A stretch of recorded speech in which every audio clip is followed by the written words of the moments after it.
Very good afternoon, sir. My name is Sushant Kumar Kushwaha. I am a research scholar from PHU, and very much fortunate to have a time to clear my doubt from you, sir.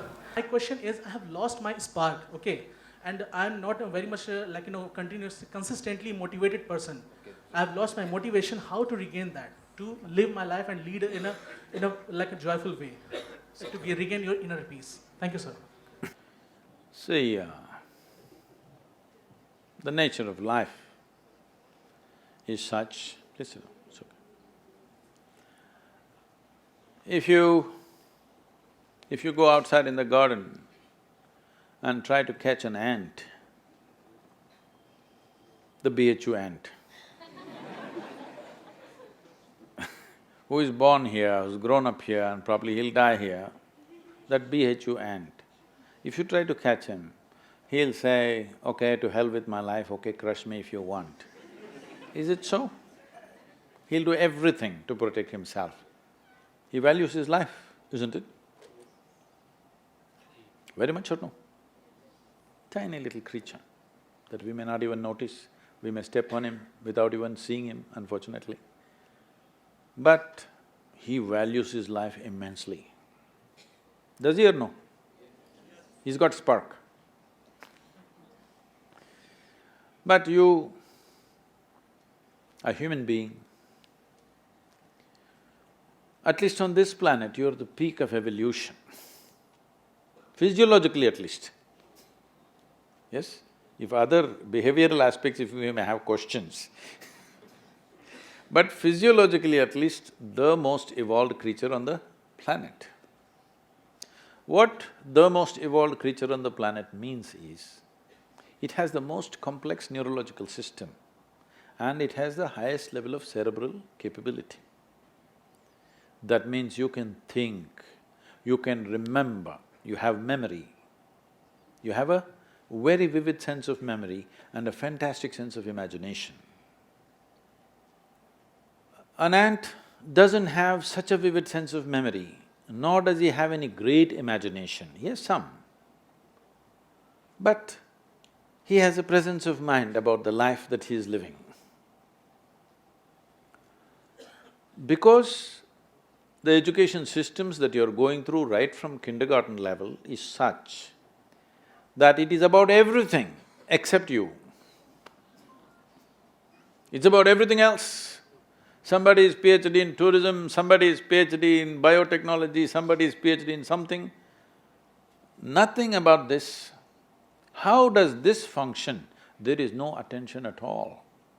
A human being functions. You have a Kala Bhairava temple here. What this means is, a human being exists in three times. He lives because of the richness of his memory. How rich is your memory determines what you will do and what you will not do right now, isn't it so? So memory is important, the present experience is important, and how vivid is your imagination for tomorrow is very important.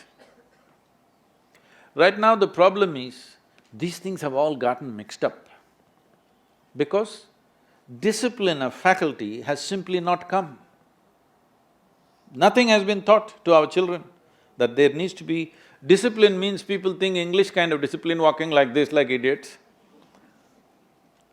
Discipline of faculty is not there. Because of this, your own mind turns against you. What happened 10 years ago, you still suffer? Hello? What may happen day after tomorrow, you already suffer?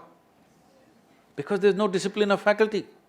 You don't know how to use your memory, you don't know how to use your imagination. Your memory makes you suffer, your imagination makes you suffer, and you think you're suffering your life. You are not suffering your life, you're only suffering the two greatest faculties of being human, vivid sense of memory and a fantastic sense of imagination, isn't it so?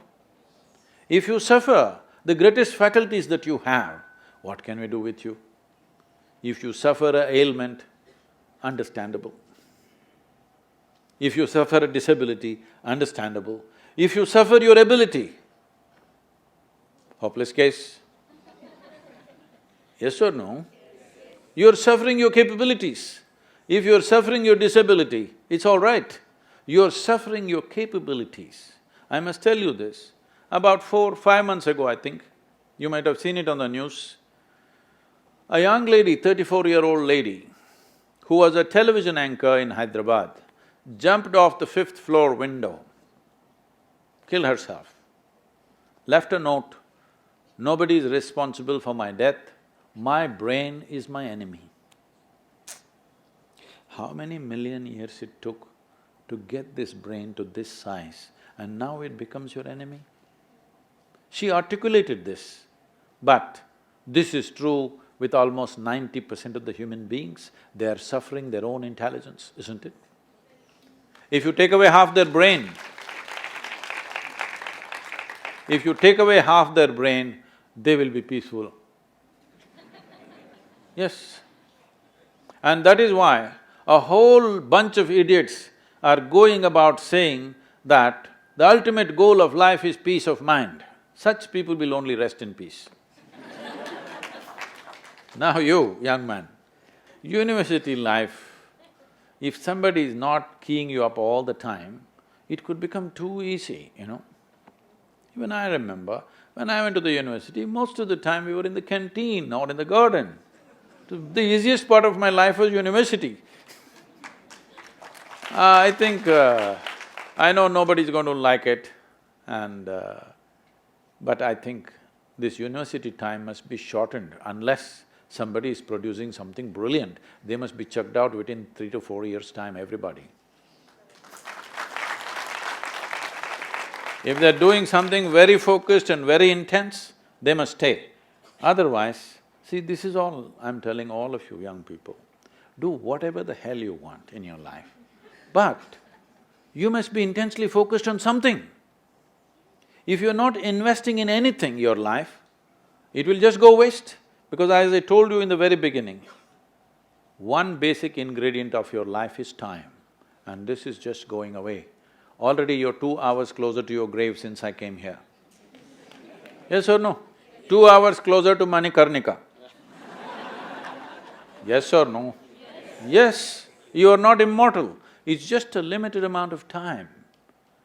Are you a precious life, I'm asking you? Is your life precious to you?